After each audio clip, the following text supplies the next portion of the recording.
O destino dos judeus estava nas mãos de Ester. Ela decidiu enfrentar a situação. Você já se sentiu assim, em uma encruzilhada? Agora não tinha mais jeito. Era tudo ou nada.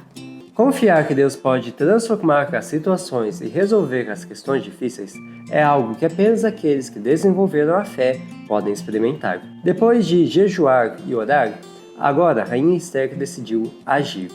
Que Deus estivesse com ela. A vitória de Ester é o tema da lição dessa semana.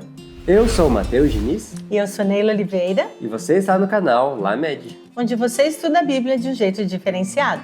Que bom que você está com a gente. Se você ainda não é inscrito, não perca essa oportunidade. Faça isso agora mesmo, para você poder acompanhar com a gente todas as histórias que nós temos estudado. Também deixe o seu comentário, o seu like e não se esqueça de compartilhar com seus amigos. Agora sim, vamos ao vídeo. 3 dias haviam se passado desde que a rainha Ester, suas servas Mardoqueu e parte do povo começaram a orar e jejuar por uma solução. Agora era hora de agir. Ester então colocou seus trajes reais e entrou no pátio do palácio, de frente aonde o rei ficava. Quando Assuero a viu, ele lhe estendeu seu cetro, dando-lhe permissão para se aproximar. O que você deseja, rainha Ester? Foi a pergunta do rei. E ele deveria estar de muito bom humor, porque ele respondeu que atenderia até se ela pedisse metade do reino. Ester pediu apenas a presença do rei e de Amã em um banquete que ela queria lhes oferecer. Quanta gentileza! O rei não poderia recusar, e Amã se sentiu muito envaidecido. Assuero ficou intrigado. Tudo estava tão bem organizado. O que será que a rainha desejava?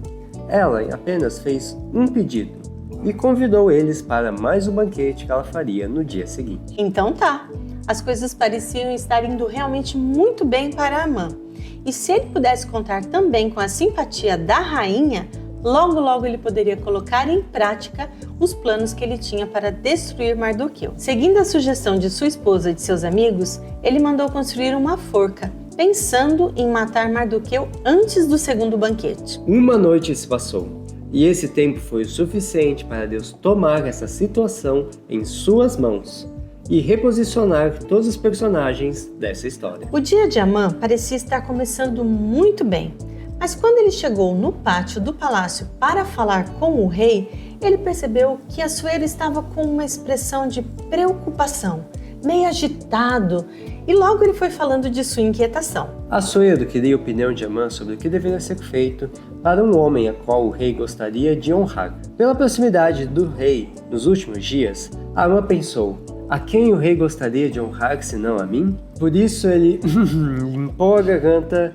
e disse que está aqui no capítulo 6, nos versículos 7 a 9. Se o rei deseja honrar alguém, mande trazer um dos mantos que o rei costuma usar e um cavalo no qual o rei costuma montar, e que tenha o emblema real na cabeça. Ordene que o manto e o cavalo sejam entregues a um dos mais nobres oficiais do rei, e que ele ponha o manto sobre o homem que o rei deseja honrar e o conduza pela praça da cidade sobre o cavalo do rei.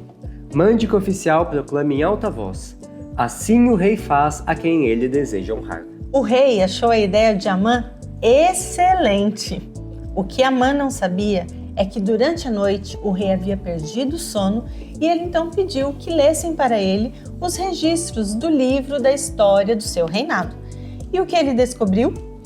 Que Mardoqueu havia conseguido livrar o rei da morte ao denunciar 2 guardas que estavam conspirando para matar o rei. Mas nenhuma recompensa ou reconhecimento tinham sido dados a Mardoqueu. Que ironia! Agora o próprio Amã, que tinha dado todas essas sugestões, foi encarregado de fazer todas essas coisas com Mardoqueu, sem se esquecer de nenhum detalhe. E a Bíblia descreve essa cena. Preste atenção. Então Amã pegou o manto e o cavalo do rei, vestiu Mardoqueu com o manto e o conduziu sobre o cavalo pela praça da cidade, proclamando em alta voz: assim o rei faz a quem ele deseja honrar. Imagine a humilhação de Amã. E Mardoqueu? Ele nem estava entendendo o que estava acontecendo. Amã nem teve tempo de se lamentar. Assim que ele chegou em casa, os servos do rei chegaram para levá-lo ao segundo banquete que a rainha Ester estava planejando. O que poderia mais acontecer de errado com ele? Enquanto a mãe ainda estava tentando assimilar o que havia acontecido naquele dia, ele viu o rei se aproximar de Ester e lhe perguntar qual qual era o seu desejo, qual era o seu pedido. Ele parou para ouvir. Humildemente, Esther se aproximou do rei e disse o seguinte: se conto com o favor do rei e se lhe parecer bem atender meu pedido, poupe minha vida e a vida do meu povo, pois eu e meu povo fomos vendidos para sermos destruídos, mortos e aniquilados. Se fosse apenas o caso de termos sido vendidos como escravos, eu teria permanecido calada, pois não teria cabimento perturbar o rei com um assunto de tão pouca importância. O rei ficou indignado. Quem teria audácia de fazer uma coisa daquelas? A resposta de Esther foi precisa. Amã, nosso adversário, o inimigo, esse homem perverso e cruel. O quê? Amã ficou sem chão.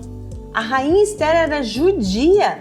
Bom, a continuação da história é bem aquela de filme, onde no final o mal recebe o que merece e o herói era quem menos se esperava. O rei então fez um outro decreto, dessa vez dizendo que os judeus poderiam se defender e lutar pela sua vida. E assim eles foram salvos. Houve festa entre o povo de Deus, e Esther permaneceu na sua função. E Mardoqueu, o judeu, recebeu o cargo mais alto no reino, abaixo apenas do rei. Ele continuou a trabalhar para o bem de seu povo e a buscar o bem-estar de todos os seus descendentes. Essa foi uma história com um verdadeiro final feliz. A história de Esther se repetirá no futuro. Os fiéis filhos de Deus serão também perseguidos e condenados porque eles não aceitarão transgredir os mandamentos de Deus, especialmente o quarto. Veja só o que diz aqui. Os legisladores cederão às exigências do povo para que sejam feitas leis dominicais, mas os que temem a Deus não aceitarão leis que transgridam um dos 10 mandamentos. Será então travado o último grande conflito entre a verdade e o erro neste campo de batalha. Como nos dias de Esther e Mardoqueu, a verdade e o povo de Deus vencerão. E nós precisamos nos apegar a essa promessa. E chegamos ao momento dos abraços. Eu sei que vocês estavam ansiosos, esperando pelos abraços, parecia que não ia chegar, mas não se preocupe que o seu abraço com certeza vai estar aqui. O primeiro abraço é para a base Amados por Deus, da cidade de Serra do Ramalho, Bahia. Também um abraço para a base Geração Central, da Igreja Central Paulistana, da cidade de São Paulo. Para a base MAP, da Igreja do Portal, da cidade de Socorro, São Paulo. Para os adolescentes da Igreja Central da cidade de Sumaré, São Paulo. Para a professora Kelly e os adolescentes da Igreja Central da cidade de Poá, São Paulo. Para os adolescentes do distrito de Abaeté, da cidade de Salvador, Bahia. Um abraço também para a base Messengers, da Igreja de Vitória Régia da cidade de Umuarama, Paraná. Também para a base Docmus, da cidade de Cândido Sales, Bahia. E é isso aí, foi um prazer estar com você. Esperamos que você tenha aprendido uma lição que realmente tenha tocado você com essa história. Por isso, deixe o seu like, o seu comentário dizendo o que você achou e o que você realmente aprendeu com essa história. Também compartilhe com seus amigos e não se esqueça, caso você ainda não faça parte aqui, inscreva-se. E eu vejo você semana que vem. Tchau!